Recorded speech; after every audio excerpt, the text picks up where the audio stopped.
الحمد لله رب العالمين والصلاة والسلام على سيد المرسلين أما بعد فأعوذ بالله من الشيطان الرجيم بسم الله الرحمن الرحيم الصلاة والسلام عليك يا رسول الله وعلى آلك وأصحابك يا حبيب الله الصلاة والسلام عليك يا نبي الله وعلى آلك وأصحابك يا نور اللہ۔ پیارے پیارے اسلامی بھائیوں اور مدنی چینل کے ناظرین، درود پاک پڑھنے کے بے شمار فضائل و برکات ہیں۔ مسلمانوں کی پیاری امی جان حضرت عائشہ صدیقہ طیبہ طاہرہ رضی اللہ تعالی عنہا سے روایت ہے، رسول رحمت شفیع امت صلی اللہ تعالی علیہ وآلہ وسلم نے فرمایا، جب بندہ مجھ پر درود پاک پڑھتا ہے تو اس کی برکت سے ایک فرشتہ اللہ پاک کی بارگاہ میں حاضر ہوتا ہے۔ اس فرشتے کے لیے حکم ہوتا ہے کہ اسے میرے بندے کی قبر کے پاس لے جاؤ تاکہ یہ میرے بندے کے لیے مغفرت کی دعا کرتا رہے اور میرے بندے کی آنکھیں ٹھنڈی ہوتی رہیں۔ ذات والا پہ بار بار درود، ذات والا پہ بار بار درود، بار بار اور بے شمار درود، قبر میں خوب کام آتی ہے، بے کسوں کی ہے یار غار درود۔ صلو علی الحبیب صلی اللہ تعالی علی محمد صلی اللہ علیہ وسلم۔ پیارے پیارے اسلامی بھائیوں، کچھ دنوں پہلے ہی کی بات ہے، ایک شور اٹھا کہ ماہ رمضان کا چاند نظر آ گیا، اور جیسے ہی رمضان آیا مسجدوں کی رونقیں بڑھ گئیں، نمازیوں کی تعداد بڑھ گئی۔ ایک عجب سما تھا سحری کا، ایک روحانی منظر تھا افطار کا۔ نوجوان، بوڑھے، بچے، اسلامی بہنیں سبھی عبادت میں مشغول ہو گئیں۔ دیکھتے ہی دیکھتے عشرہ رحمت گیا، عشرہ مغفرت آیا، وہ بھی جدا ہوا۔ ہمیں لگا کہ ہم عشرہ رحمت اور عشرہ مغفرت میں ویسی عبادت نہیں کر سکے، اب آخری عشرے میں خوب عبادت کر لیں گے، طاق راتیں بھی ہیں، مگر غفلت میں وہ آخری عشرہ بھی گزار دیا۔ رمضان ہمیں تڑپا کر، بہاریں لٹا کر، برکتیں عطا کر کے ہم سے اب جدا ہو چکا ہے۔ اب رمضان یقیناً اگلے سال بھی آئے گا، مگر یہ نہیں پتہ کہ ہم اس رمضان میں ہوں گے یا نہیں ہوں گے۔ ہمیں یہ بھی نہیں معلوم ہماری مغفرت ہوئی کہ نہیں۔ ہم رب کریم سے دعا کرتے ہیں کہ اللہ، جن لوگوں نے تجھے راضی کیا ان کا واسطہ ہم سے راضی ہو جا، جن لوگوں کی مغفرت فرمائی ان کا واسطہ ہماری مغفرت فرما دے۔ ماہ رمضان کی بس اب یاد ہی باقی رہ گئی ہے، اب رمضان کے بعد کی زندگی ہے۔ اب زندگی ہمیں ایسے گزارنی ہے کہ جو ہم نے رمضان میں روحانیت حاصل کی، جو برکتیں حاصل کی، جو ہمیں تقوی کی سوغات رمضان سے ملی ہے، کہیں وہ ضائع نہ ہو جائے۔ ہمارا دشمن آزاد ہو چکا ہے، شیطان حملہ کرنے کے لیے بھرپور تیاری پر آمادہ ہے۔ کئی لوگوں کو تو اس نے پہلے 2 دنوں میں ہی مسجد سے دور کر دیا ہوگا۔ اب ہمیں بھی غور کرنا ہے کہ کیا ہمیں بھی اپنی ساری عبادتیں، ساری ریاضتیں، ساری روحانیت ضائع کرنی ہے یا نہیں۔ ہم نے انشاءاللہ اس کو کنٹینیو کرنا ہے جو ہم نے رمضان میں اعمال شروع کیے تھے، جو نیکیاں شروع کی تھیں۔ بڑی پیاری ایک حدیث پاک ہے کہ رمضان وہ مہینہ ہے، من قام رمضان ایمانا و احتسابا غفر له ما تقدم من ذنبہ، یعنی جو ایمان کے ساتھ ثواب کمانے کے لیے رمضان المبارک کے روزے رکھے، اس کے پچھلے گناہ معاف کر دیے جاتے ہیں۔ اور اب شوال کا مہینہ آیا نا، حدیث پاک میں ہے کہ جس نے رمضان کے روزے رکھے پھر 6 دن شوال میں روزے رکھے تو گناہوں سے ایسا پاک ہو جاتا ہے جیسا کہ ماں کے پیٹ سے آج ہی پیدا ہوا ہو۔ تو وہ روحانیت، وہ برکت جاری رکھنی ہے۔ ابھی تو روزے بھی رکھنے ہیں نا انشاءاللہ، نفلی روزے رکھیں گے، 6 روزے رکھ لیں گے تو انشاءاللہ یہ برکت بھی حاصل ہو جائے گی۔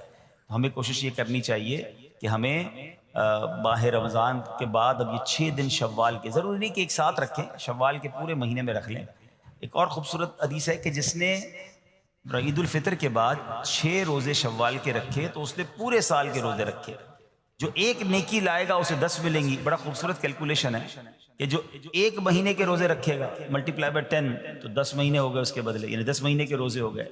اب 6 روزے رکھے تو 60 روزوں کا ثواب ملے گا، تو 2 مہینے وہ کور ہو گئے، تو یعنی پورے سال کے روزوں کا ثواب اگر کمانا ہے تو رمضان اور اس کے بعد 6 دن شوال کے روزے رکھنے ہیں، تو انشاءاللہ ہم پورے رکھیں گے انشاءاللہ۔ اب رمضان کے بعد ہم نے پہلے یہ کیلکولیٹ کرنا ہے کہ جیسے رمضان سے پہلے تھے اب ویسے ہیں یا بدل گئے ہیں۔ اگر کسی کی رمضان سے پہلے بھی نمازیں قضا ہو رہی ہیں اور جیسے ہی رمضان گیا پھر قضا ہو رہی ہیں، رمضان سے پہلے بھی جھوٹ تھا، ماہ رمضان گزارا اب پھر جھوٹ ہے، رمضان سے پہلے بھی حرام روزی تھی، رمضان گزارنے کے بعد دوبارہ شوال سے وہی حرام روزی شروع ہو گئی ہے، تو پھر اس کا مطلب رحمت کی بارش میں وہ نہایا نہیں ہے، اس کی زندگی میں کوئی بدلاؤ آیا نہیں ہے۔ رمضان تو بدلنے آیا تھا، ایک نئی زندگی دینے آیا، لیکن دیکھنا یہ ہے کہ کیا ہمیں وہ نئی زندگی ملی یا ہم پھر اسی پرانی روٹین پر، وہی گناہوں بری عادتیں، وہی بری عادتیں، وہی نگاہوں کے گناہ، وہی زبان کے گناہ، وہی کانوں کے گناہ۔ یہ غور کرنا ہے، اتنا بڑا انعام ملنے کے بعد بندے کو بدلنا چاہیے۔ مہینہ بندہ کہتے ہیں نا کسی بیماری سے نکل کر آتا ہے تو بندہ کہتا نہیں یار اب یہ کام نہیں کرنے، بیماری کے بعد مجھے پتہ چلا کہ کتنا مشکل ہے، میں نے یہ والے کھانے نہیں کھانے، میں نے یہ والے، کسی بھی جگہ ایک مہینہ کوئی گزار لے، چاہے وہ ہاسپٹل میں گزار لے، چاہے کسی اچھی صحبت میں گزار لے، چاہے کہیں اچھے کہتے ہیں نا انسٹیٹیوٹ میں گزار لے، تو اس کی زندگی میں خوب بڑا امپیکٹ آ جاتا ہے، زندگی بدل جاتی ہے۔ ہمیں تو پورا مہینہ رحمت کے سمندر میں رکھا گیا تھا، رحمت کی بارش میں رکھا گیا تھا، صبح بھی رحمت، شام بھی رحمت، افطار بھی رحمت، سحری بھی رحمت، دعائیں قبول ہو رہی تھیں، راتوں کو ایک عجب رونق تھی، ماشاءاللہ ہزاروں لاکھوں عاشقان رسول نے، بلکہ آل اوور دا ورلڈ دیکھے تو شاید کروڑوں لوگوں نے اعتکاف کیا۔ اب اعتکاف کرنے کے بعد بھی نہ بدلا، مسجد میں آنے جانے کے بعد بھی نہ بدلا میں، اور پھر ویسے ہی ہو گیا، تو پھر قصور کس کا ہے؟ قصور تو پھر میرا ہوا نا۔ یاد رکھیے قصور بارش کا نہیں ہوتا، زمین کا ہوتا ہے۔ رحمت کی بارش تو برسی، جو زمین نرم تھی اس نے پھول اگا دیے، جو زمین زرخیز تھی اس نے کھیت اگا دیے، اور جہاں پہلے ہی گندگی تھی تو بارش کی وجہ سے وہاں کیچڑ ہو جاتا ہے۔ بندہ بعض اوقات کہتا ہے یار وہ روحانیت نہیں رہی ہے، اب اجتماع میں جاتا ہوں تو وہ لطف نہیں آتا، دعا میں وہ آنسو نہیں بہتے، پہلے بہت لطف تھا اب وہ کم ہو گیا ہے، کم کچھ بھی نہیں ہوا ہے۔ دل کی بستی خراب تو نہیں ہو گئی ہے، دل کی بستی خود تو نہیں اجاڑ لی ہے۔ امیر اہل سنت لکھتے ہیں نا، بات اسیاں سے میں نے بگاڑی، دل کی ہاتھوں سے بستی اجاڑی، بات اسیاں سے میں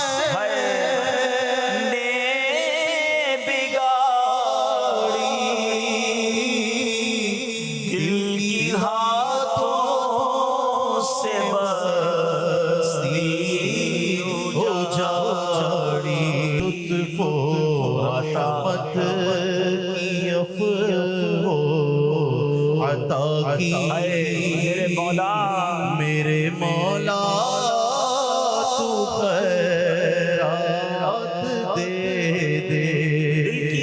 دل کی بستی اجڑنے دینی نہیں ہے، شیطان آیا ہے اجاڑنے کے لیے، پلان پورا ہے اس کا، اس سے سب چھین لینا ہے، اس کی نمازیں، اس کے روزے، اس کی آنسو، اس کی دعائیں، اس کے سجدے، اس کے صدقے، اس کی خیرات، اس کے چہرے پر جو داڑھی سج گئی، سر پر جو امامے آ گئے، بہنوں نے جو پردے کی نیت کر لی، وہ آیا ہے بستی اجاڑنے، وہ آیا ہے ہم سے سب کچھ چھیننے۔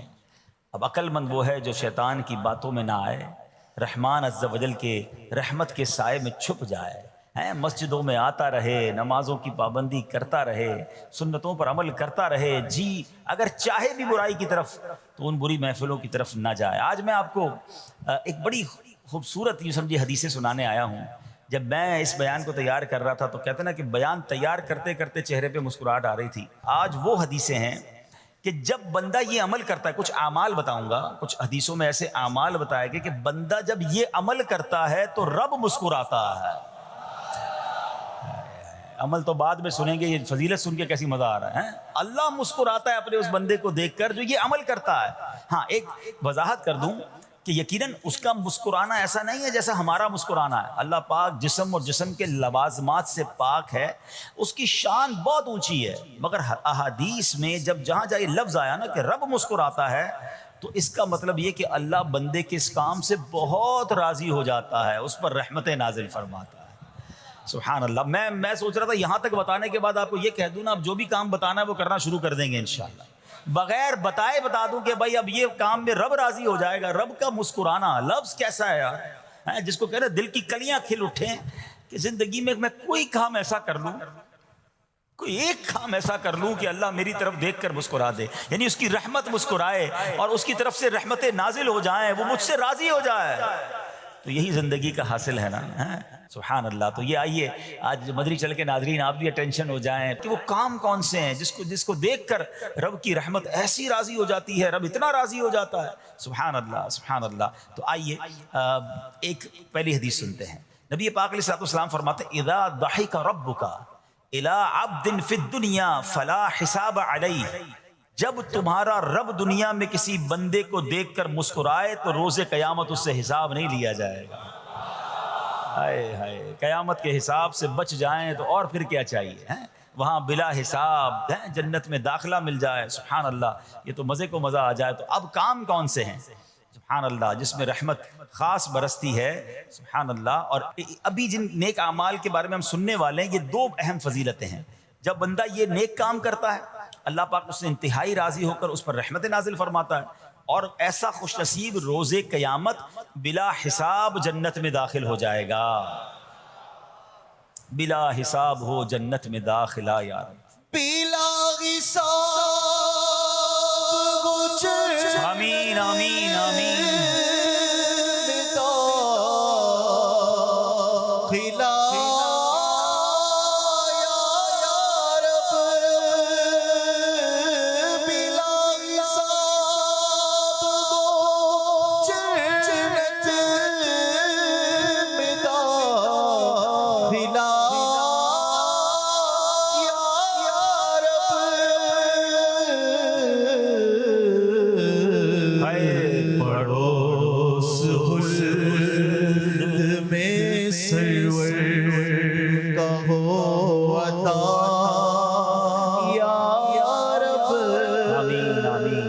واقعہ سنیے گا. پہلا خوبصورت کام, اور یہ اتنا آسان کام ہے, سچی بات یہ اتنا مزیدار کام ہے کہ بندہ یہ صبح و شام کر سکتا ہے اور کرتا جائے اور رب کی رحمت لوٹتا جائے. مگر اس واقعے میں مولا علی شیر خدا کرم اللہ تعالی وجہ الکریم کی شان بھی بڑے پیارے انداز میں سیکھنے کو ملے گی.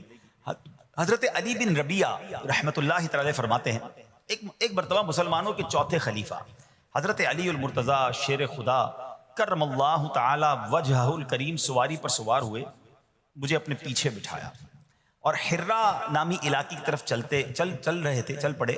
چلتے چلتے آپ نے آسمان کی طرف نظر اٹھایا اور پھر پڑھا اے اللہ پاک میرے گناہ بخش دے, بے شک تیرے سوا کوئی گناہوں کو بخشنے والا نہیں ہے. کیسی پیاری التجا ہے, تو نہیں بخشنا یا اللہ, تیرے سوا کون ہے, تیرے سوا گناہوں کو بخشنے والا کوئی نہیں ہے.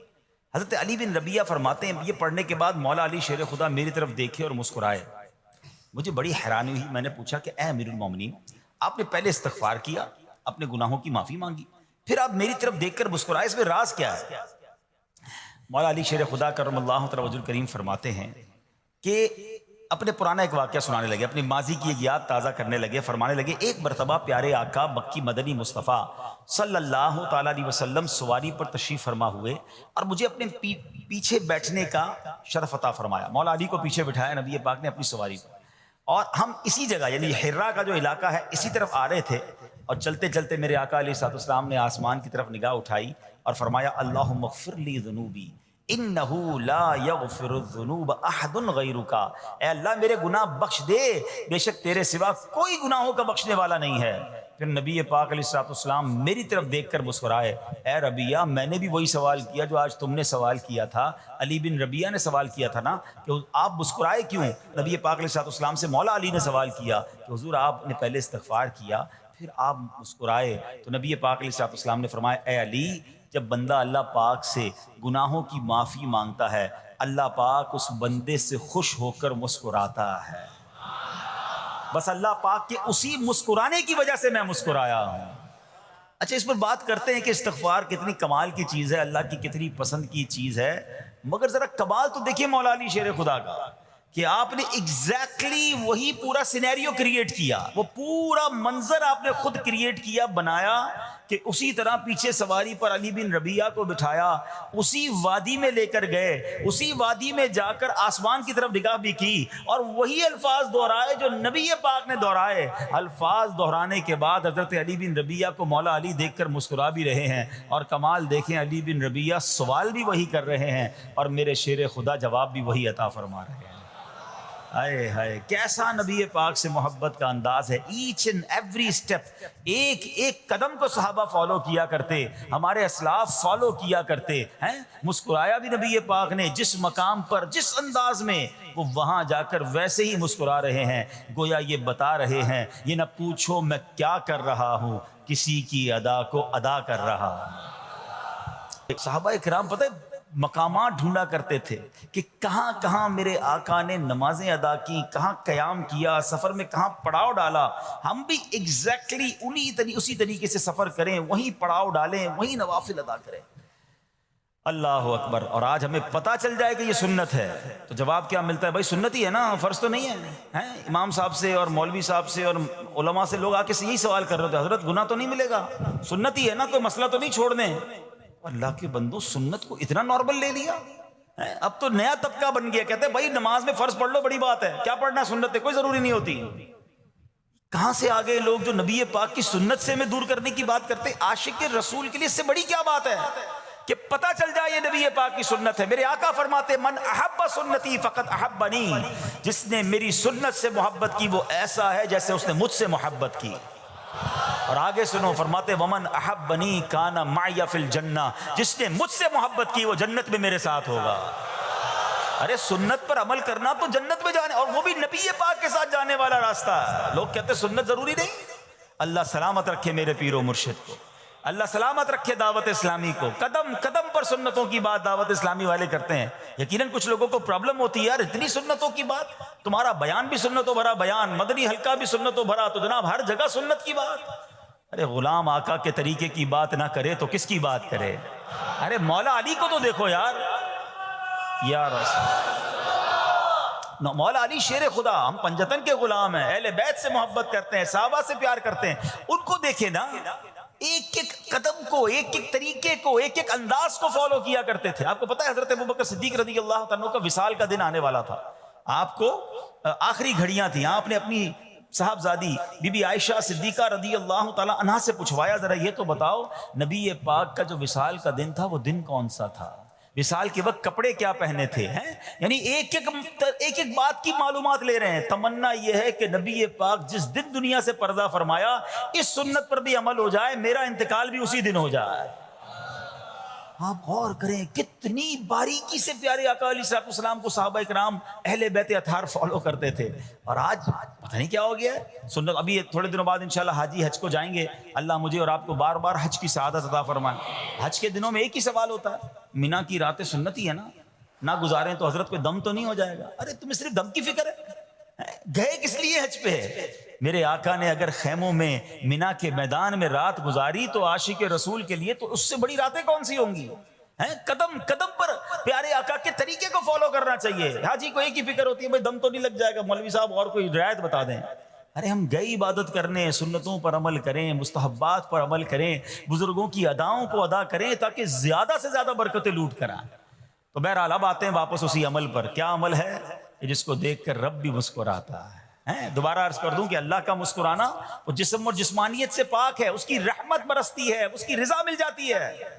اور وہ کس بات پر رضا ملتی ہے کہ جب بندہ اللہ سے معافی مانگتا ہے تو اللہ اس کے معافی مانگنے پر بہت راضی ہو جاتا ہے۔ سبحان اللہ، اللہ پاک ایسے بندے سے بہت خوش ہوتا ہے کہ وجہ پتہ کیا ہے؟ وہ فرماتا ہے دیکھو میرا بندہ جانتا ہے کہ اس سے گناہ ہوا ہے اور یہ بھی جانتا ہے کہ میرا مالک بخشنے والا ہے۔ اللہ کی رحمت سے مایوس نہیں ہونا ہے، گناہ ہو گیا اب فوراً توبہ کرنا، استغفار کریں۔ سبحان اللہ، اللہم اغفر لی، اللہم اغفر لی، یہ پڑھنے کی عادت بنائیں، ٹھیک ہے؟ اور اس کے معنی بھی ہمیں پتہ ہونا چاہیے کہ یا اللہ مجھے بخش دے، یا اللہ مجھے بخش دے. اور سبحان اللہ ہو سکے تو استغفار کے اور بھی الفاظ ہیں، استغفر اللہ استغفر اللہ. ہمارے شجرہ قادریہ تاریہ میں سید الاستغفار لکھا ہے، وہ پڑھنے کی عادت بنائیں. کم از کم 100 بار تو دن میں استغفار کریں نا. اے کاش کہ ہم استغفار کرنے والے بن جائیں. اور آپ کو شاید پتہ نہیں ہے، استغفار جہاں گناہوں کی معافی ہے نا، وہاں یہ بہت سارے مسائل کے حل کی کنجی بھی ہے. آپ اگر پرابلم میں ہیں، روزی کے مسائل ہیں، اولاد نہیں ہو رہی ہے، یا کوئی بھی پرابلم ہے، ایک واقعہ سنیے. حضرت امام حسن بصری رحمۃ اللہ تعالی بہت بڑے بزرگ ہیں. ایک شخص آیا، آ کر کہتا حضور بارش نہیں ہو رہی ہے، قحط کی پوزیشن آ گئی ہے، بارش نہیں ہو رہی، دعا فرمائیں کہ وظیفہ عطا فرمائیں. آپ نے فرمایا استغفار کرو. وہ چلا گیا. اچھا ایک بزرگ بیٹھے تھے ان کے پاس، حضرت ربیع بن صبیح رحمۃ اللہ، وہ دیکھ رہے تھے. دوسرا بندہ آیا، کہتا حضور تنگ دستی ہے، کاروبار میں ڈاؤن ہے، رزق میں تنگی ہے. آپ نے فرمایا استغفار کرو. پھر تیسرا شخص آیا، کہتا حضور اولاد نہیں ہو رہی ہے، حصول اولاد کے لیے وظیفہ لینا ہے. فرمایا استغفار کرو. چوتھا بندہ آیا، وہ کہتا ہے کہ حضور میرے باغ میں فصلوں میں پیداوار کی کمی ہے. فرمایا استغفار کرو. حضرت ربیع بن صبیح کہتے ہیں حضور پہلا بندہ الگ پرابلم لے کر آیا، دوسرا الگ، تیسرا الگ، چوتھا الگ، چاروں کو ایک ہی دوائی، چاروں کو ایک ہی وظیفہ، استغفار استغفار. آئے ہائے بڑوں کی بڑی باتیں ہیں. قرآن میں بھی پڑھتا ہوں، قرآن آپ بھی پڑھتے ہیں، مگر دیکھو اللہ والے کیسے پڑھتے ہیں. کیا خوبصورت جواب دیا آپ نے. آپ فرماتے ہیں سورہ نوح پارہ 29 آیت نمبر 10 سے 12 کی آپ نے تلاوت فرمائی. اب ذرا قرآن سنیے گا. بسم اللہ الرحمن الرحیم. استغفروا ربکم انہ کان غفارا یرسل السماء علیکم مدرارا ویمددکم باموال وبنین ویجعل لکم جنات ویجعل لکم انہارا. سبحان اللہ. ذرا سنیے گا. اپنے رب سے معافی مانگو. استغفروا ربکم انہ کان غفارا، بے شک وہ بڑا معاف کرنے والا ہے. اب دے گا عطا، کیا فرمائے گا. یرسل السماء علیکم مدرارا، وہ تم پر موسلا دھار بارش بھیجے گا. وَيُمْدِدْكُمْ بِأَمْوَالٍ وَبَنِينَ وَيَجْعَلْ لَكُمْ جَنَّاتٍ وَيَجْعَلْ لَكُمْ أَنْهَارًا. فرمایا اور مالوں اور بیٹوں سے تمہاری مدد فرمائے گا، اور تمہارے لیے باغات بنا دے گا، اور تمہارے لیے نہریں بنائے گا. باغات بھی بڑھ رہے ہیں، اولاد بھی عطا ہو رہی ہے، مال بھی بڑھ رہا ہے، بارش بھی ہو رہی ہے. کس چیز سے؟ استغفار سے. تو استغفار یہ آپ کے بہت سارے پرابلمز کا حل ہے، مسائل کا حل ہے. بس اپنی زبان استغفار سے تر رکھے. اچھا پھر اس میں تھوڑی سی شرمندگی بھی ہو. ایسا نہیں کہ استغفار بھی ہو رہا ہے اور دماغ کہیں اور ہے، مسکرا بھی رہے ہیں، ہنس بھی رہے ہیں، اور استغفر اللہ. کسی سے معافی مانگتے ہوئے ہنستا ہے کیا بندہ؟ استغفر اللہ ربی من کل ذنب واتوب الیہ. یا اللہ میں اپنے سارے گناہوں سے تجھ سے معافی مانگ رہا ہوں. بہت سارے استغفار کے سیکھ ہیں. استغفر اللہ العظیم من کل ذنب عظیم.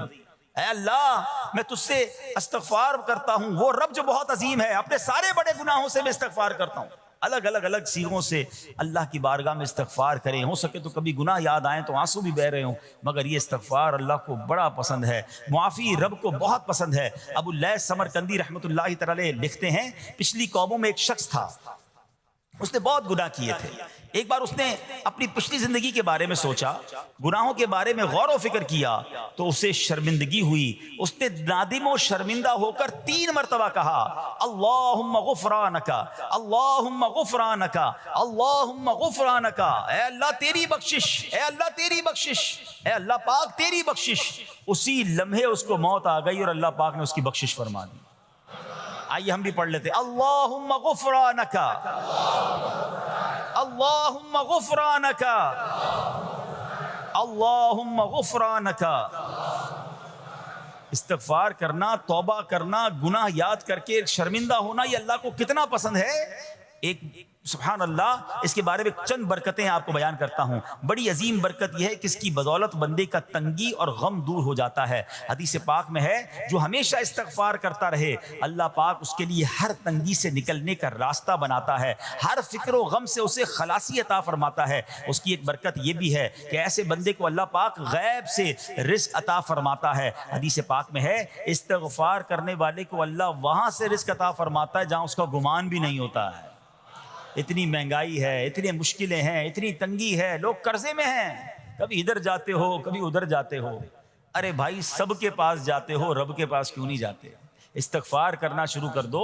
فرمایا ادھر سے روزی دے گا جہاں تمہارا گمان بھی نہیں جائے گا۔ اس کی برکت سے اللہ پاک دلوں کے زنگ کو دور فرماتا ہے۔ آئیے پیارے اسلامی بھائیوں، اللہ کو معافی مانگنا، دل سے پکارنا کتنا پسند ہے۔ میں آپ کو ایک بہت ہی خوبصورت واقعہ بتاتا ہوں، اور یہ واقعہ ہے حضرت موسیٰ علیہ نبینا علیہ الصلوۃ والسلام کا۔ اللہ پاک نے حضرت موسیٰ علیہ نبینا علیہ الصلوۃ والسلام نے ایک بار اپنی مناجات میں عرض کیا، یا اللہ یا رب۔ اللہ پاک کی طرف سے جواب آیا، لبیک یا موسیٰ۔ آپ نے عرض کی، یا اللہ تو میرا مالک ہے، تو تو خالق ہے، میں تو تیرا بندہ ہوں۔ ارشاد ہوا، مجھے یہ پسند ہے کہ جب مجھے کوئی میرا بندہ یا رب پکارے تو میں اسے لبیک کہہ کر جواب دوں۔ اللہ فرما رہا ہے، حضرت موسیٰ نے عرض کی، یا رب کیا یہ ہر مطیع بندے کے لیے ہے؟ کیا ہر نیک آدمی کے لیے ایسا ہے کہ جب تجھے وہ پکارے تو لبیک فرماتا ہے؟ سنو، اللہ فرماتا ہے ہاں، بلکہ ہر گناہگار بندے کے لیے بھی ہے۔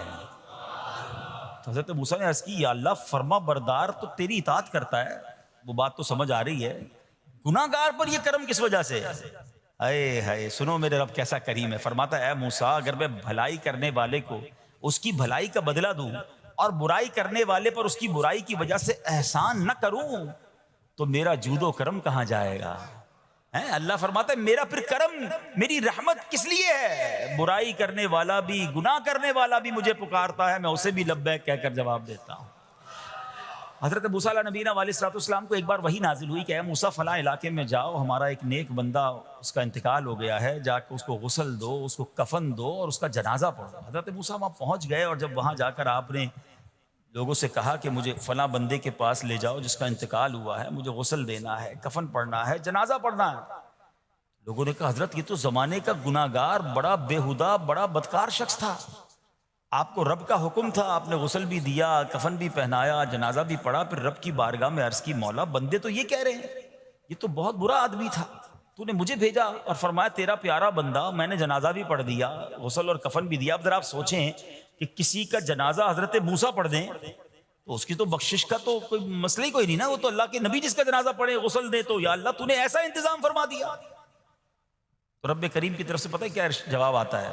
اللہ فرماتا ہے، اے موسیٰ بندے سچ کہتے ہیں، یہ بندہ واقعی بڑا گناہگار تھا، جو علاقے والے شہر کے لوگ کہہ رہے ہیں نا ٹھیک کہہ رہے ہیں، یہ بندہ تھا ہی ایسا۔ یا اللہ جب اتنا گناہگار تو اتنی بڑی مہربانی کس وجہ سے؟ ارشاد ہوا، اے موسیٰ اس بندے نے مرنے سے پہلے مجھ سے 5 کلمات کے ذریعے بات کی، مناجات کی، مجھے پکارا، 5 سینٹنس تھے، 5 کلمے تھے، اور اے موسیٰ اس کی وجہ سے میں نے اس کی مغفرت فرما دی۔ حضرت موسیٰ کہتے ہیں یا اللہ وہ 5 کلمے تو بتا دے، وہ 5 کیسے جملے تھے کہ علاقے میں سب سے مشہور بدکار اور اس کا انتقال ہو تو رب مغفرت بھی فرمائے اور اپنے نبی کو فرمائے جا کے جنازہ پڑھو۔ تو آپ نے کہا یا اللہ وہ 5 کلمات بتا دے۔ اب ذرا یہ 5 کلمات سنیے گا، ایکچولی جو بات سمجھنی ہے نا، استغفار ہے کیا، معافی مانگنا ہے کیا، توبہ کیا ہے۔ اللہ فرماتا نا کہ ہم نے سنا کہ جو بندہ اللہ سے استغفار کرتا ہے اللہ اسے دیکھ کر مسکراتا ہے، اس کی وجہ یہ کہ بندہ رب کی بارگاہ میں اپنے آپ کو سرنڈر کرتا ہے، اپنے گناہ یاد کرتا ہے، اپنی کم مائگی کا اظہار کرتا ہے۔ وہ کہتے ہیں نا الندم التوبہ، شرمندگی توبہ ہے۔ شرمندہ ہو جائے نا انسان، دنیا میں پتہ کیا معاملہ ہے، ہم کسی عدالت میں جا کر کہہ دیں ہم نے جرم کیا ہے، اقبال جرم، ٹھیک ہے، تو کیا ہوتا ہے، جج کہتا ہے پھر اس کو گرفتار کرو اور سزا سناؤ، بندہ خود ہی مان رہا ہے، گواہوں کی ضرورت کیا ہے۔ دنیا کی عدالت میں اقبال جرم پر سزا ملتی ہے، میرے رب کی رحمت کی عدالت دیکھو، بندہ وہاں جا کر اقبال جرم کر لے، شرمندہ ہو جائے، معافی مانگ لے، اللہ اس کے سارے گناہ معاف فرما دیتا ہے۔ یہ فرق ہے دنیا والوں میں اور رب کی عدالت میں، سبحان اللہ۔ وہ حضرت موسیٰ کہتے ہیں یا اللہ وہ 5 کلمے بتا، اور بتائے گئے تو وہ 5 کلمے سنیے گا ذرا۔ وہ بندہ کہتا ہے مرنے سے پہلے، اے رب تو جانتا ہے میں نیکوں سے محبت کرتا ہوں اگرچہ خود نیک نہیں ہوں، یا رب تو جانتا ہے میں فاسقوں سے بغض رکھتا ہوں اگرچہ میں خود فاسق ہوں۔ سمجھ رہے ہیں بات؟ اے اللہ نیکوں سے پیار کرتا ہوں، مجھے پتا ہے میں خود نیک نہیں ہوں، میں گناہ گاروں سے نفرت کرتا ہوں حالانکہ میں خود بھی گناہ گار ہوں، کہیں بھی اپنی بڑائی نہیں ہے، میں گناہ گار، میں بدکار، مگر اللہ میں پیار کرتا ہوں نیک لوگوں سے۔ تیسرا جملہ کیا تھا، یا رب اگر مجھے معلوم ہو جائے کہ میرے جنت میں داخل ہونے سے تیری ملکیت میں کوئی کمی آ جائے گی تو اے اللہ میں تجھ سے پھر جنت کا سوال کرنا چھوڑ دوں گا۔ مجھے یہ پتا ہے یا اللہ تو نے مجھے جنت میں داخل کیا نا تیری جنت میں کوئی کمی نہیں آئے گی، بہت بڑی ہے، اب مجھے داخل بھی کرنے سے تیرا کچھ نہیں جائے گا، اگر کچھ جاتا ہوتا تو یا اللہ میں جنت تیرے سے مانگنا چھوڑ دیتا۔ چوتھا جملہ کیا ہے؟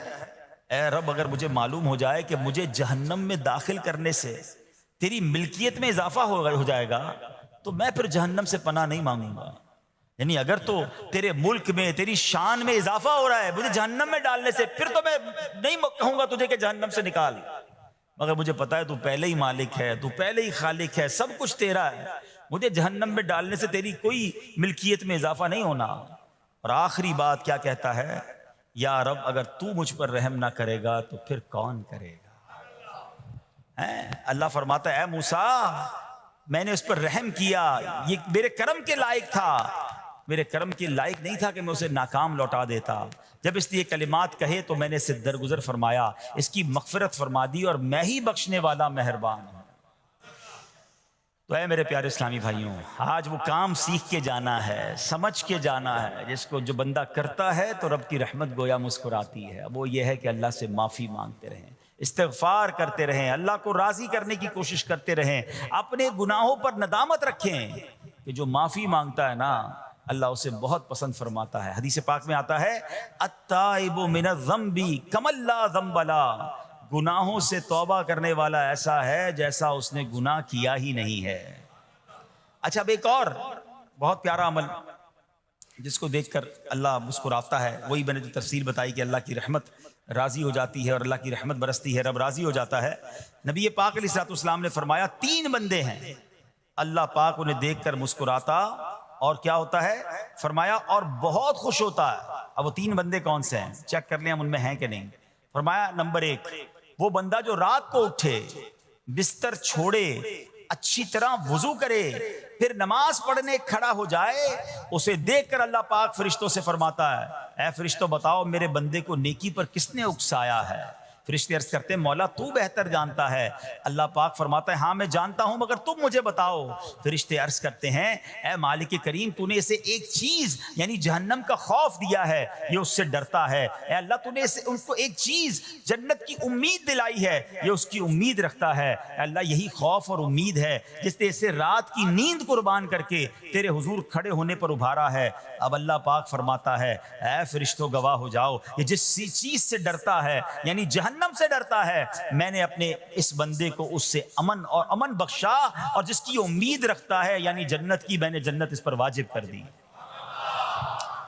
رات اٹھ کر جب دنیا سوئی ہو بندہ اٹھ کر تہجد کی نماز ادا کرے، اللہ کی بارگاہ میں آنسو بہائے، اللہ فرشتوں کے سامنے گویا فخر فرماتا۔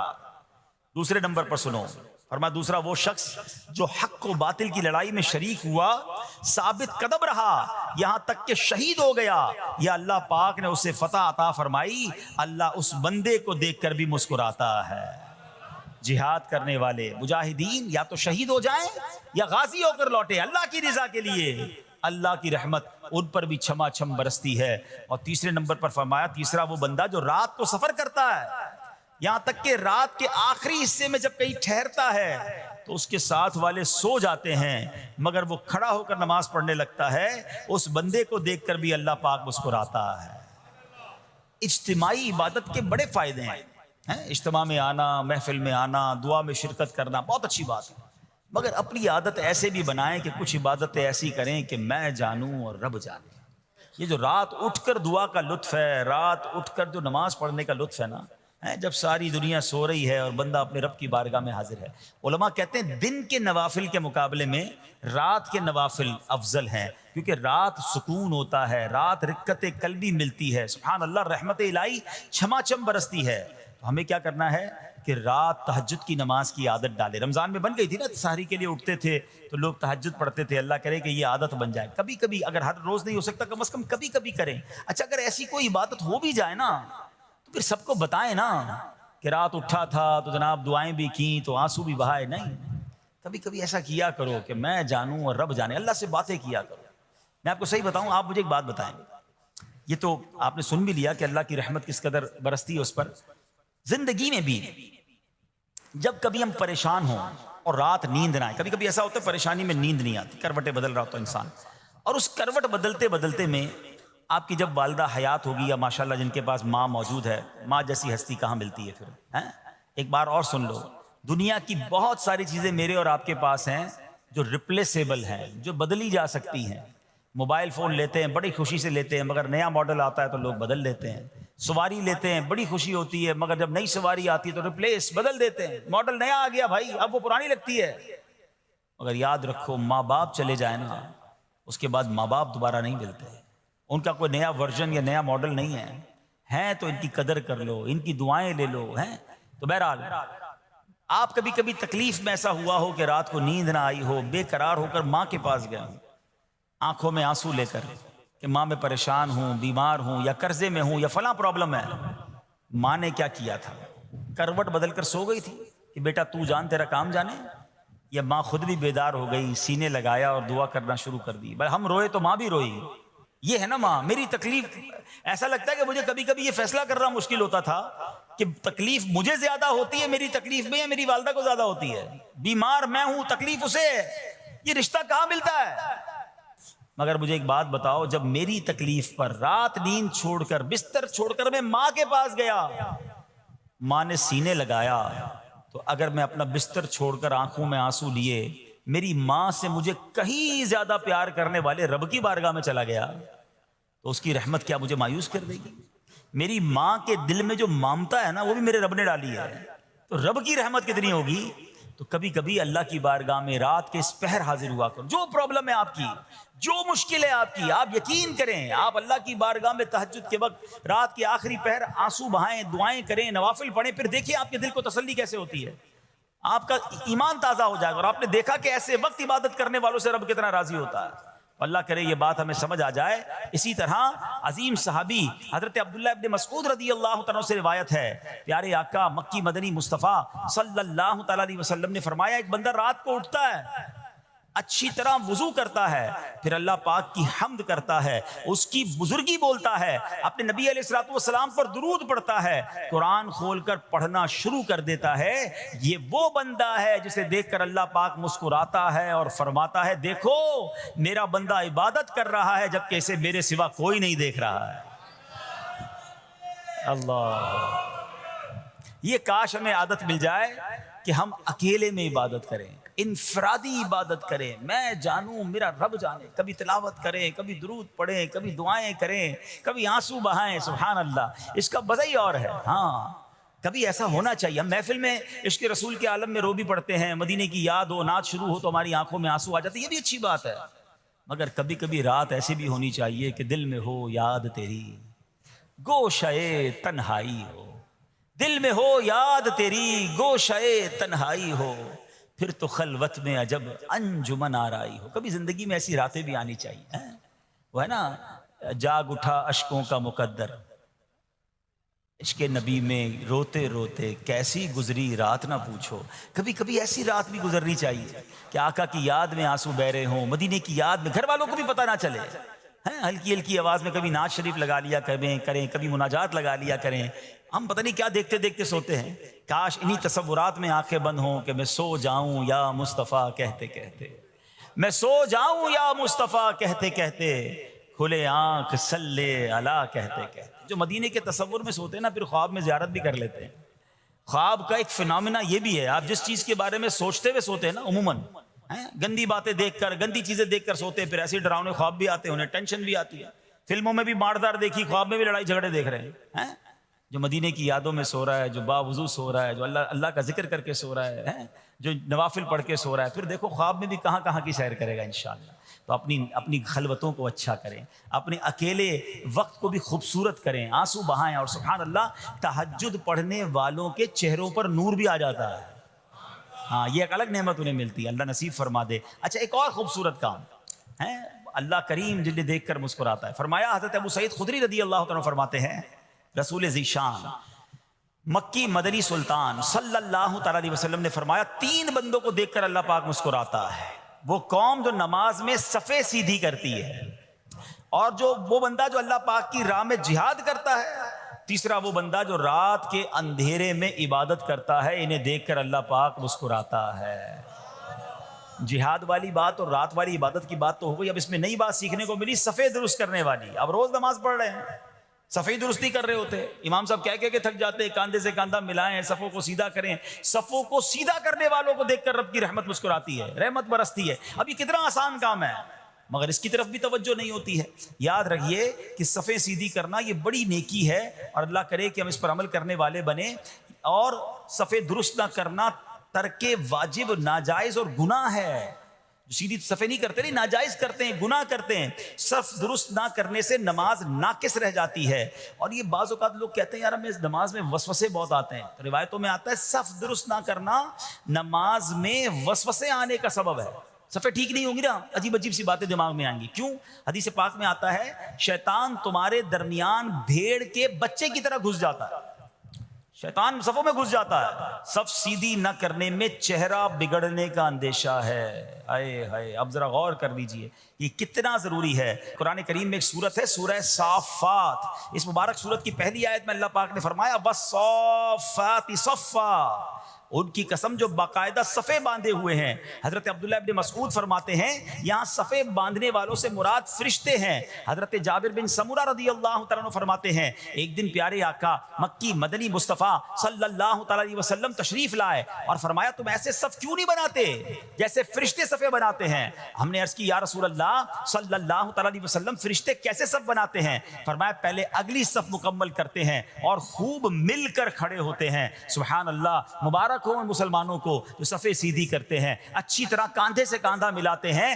گویا یہ فرشتوں کا کام کر رہے ہیں، فرشتوں والا کام کر رہے ہیں. تفسیر طبی میں ہے فاروق اعظم رضی اللہ عنہ کا یہ معمول تھا جب نماز پڑھانے لگتے تو نمازیوں کو فرماتے صفیں سیدھی کر لو، اے فلاں ذرا آگے ہو جاؤ، اے فلاں ذرا پیچھے ہو جاؤ. پھر فرماتے بے شک اللہ پاک تمہیں فرشتوں کی طرح دیکھنا پسند فرماتا ہے. تو صفیں سیدھی رکھنا یہ فرشتوں کا انداز ہے اور اللہ کی رحمت خوب برستی ہے. گویا رب مسکراتا ہے انہیں دیکھ کر. تو اے میرے پیارے اسلامی بھائیوں، اور بھی بہت سارے کام ہیں جس کو دیکھ کر، جن کو کرنے سے اللہ کی رحمت چھما چھم برستی ہے. بہرحال جب نے 3-4 باتیں سنی ہیں آج سے اس کو نیت کر لیتے ہیں کہ خوب اللہ کی بارگاہ میں ہم استغفار کریں گے، اپنے گناہوں پر معافی مانگیں گے. انشاءاللہ راتوں کو اٹھ کر جب لوگ سو رہے ہوں گے اللہ کی بارگاہ میں عبادت کریں گے.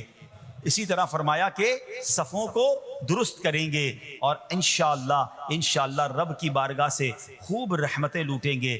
اے میرے پیارے اسلامی بھائیوں، یہ سب کب ہو سکے گا؟ کہ جب ہم اچھے ماحول میں رہیں گے. تہجد تو جب پڑھیں گے نا جب پہلے فرض پڑھیں گے. جس کی فرض ہی قضا ہو رہی ہے تو اس کو تہجد کی باری کب آئے گی؟